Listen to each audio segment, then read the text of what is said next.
காமராஜருடைய சகோதரன் எந்த அளவிற்கு அவருடைய இறுதி கடன்களை ஆற்றுவானோ அதே போல முதலமைச்சர் கருணாநிதி பெருந்தலைவர் காமராஜருக்குரிய இறுதி கடன்களை நிறைவேற்றி வைத்தார் என்று குறிப்பிட்டார்கள். இன்னொன்றும் கூட சொல்லுவேன்.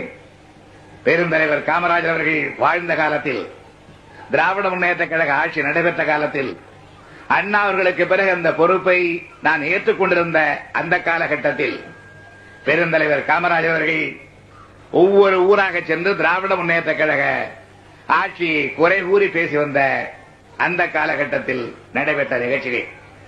காமராஜர் அவர்களுக்கு அவர்களுடைய உடல் வெப்பம் தாங்காத காரணத்தாலும், வெயில் கொடுமையினால் அவருக்கு பல சங்கடங்கள் ஏற்படுகின்ற காரணத்தாலும் அவர் வெளியூர் சென்று பிரச்சாரம் செய்ய வேண்டியிருக்கிறது. ஆனால் செல்லுகிற இடங்களில் அவர் தங்குகிற இடங்கள் குளிர்சாதன வசதிகள் உள்ளவைகளாக இல்லை. எனவே அதற்கு ஏற்பாடு செய்ய வேண்டும் என்று ராஜாராம் நாயுடு அவர்கள் என்னிடத்தில் எடுத்துச் சொன்னார். காமராஜர் அவர்கள் செல்வது கழகத்தை தாக்கி பேச.